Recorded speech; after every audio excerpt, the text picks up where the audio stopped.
A I love you உங்கள் அன்புக்கு ரொம்ப நன்றி. இந்த படத்தோட ட்ரெய்லர் பார்த்தேன். எனக்கு ரொம்ப கம்மியான நேரம் இருக்குது. நான் நிஜமாகவே ஊருக்கு போகணும். நான் போய் சொல்ல. அதனால் இங்கே இருக்க எல்லார் மேலேயும் சத்தியமாக மாஸ்க் படம் ஆரம்பிக்க போகிறேன்னு விடுதலை பண்ணும்போது ஒரு நாள் சார் சொன்னார், படம் இந்த மாதிரி ஷூட் ஆரம்பிக்க போகுதுன்னு.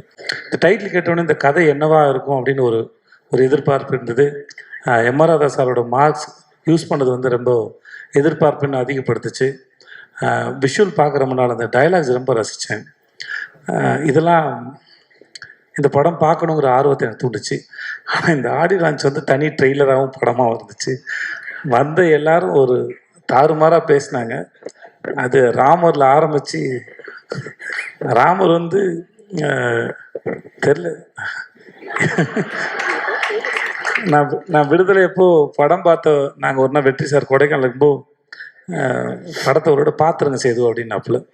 அந்த சமயத்தில் இந்த ராமருங்க ஒரு ஆளை பார்க்கும்போது ஐயோ பாவம் புள்ள பூச்சி இந்த மனுஷன்ட்ட மாட்டிட்டு இருக்கு அப்படின்னு நினச்சேன். எனக்கு எப்போ தான் தெரிஞ்சது அந்த ஆளுக்கிட்ட நம்ம கூட்டமே மாட்டேங்குது. ராமர் மாதிரி ஆளை மேடையில் ஏற்றி உங்கள் ஊருக்கு போயிட்டு வந்த கதையை சொல்லுப்பானாலே 1 மணி நேரம் பேசுவார் போல இருக்கு. நம்மளாம் உட்காந்து ஜாலியாக கேட்கலாம்.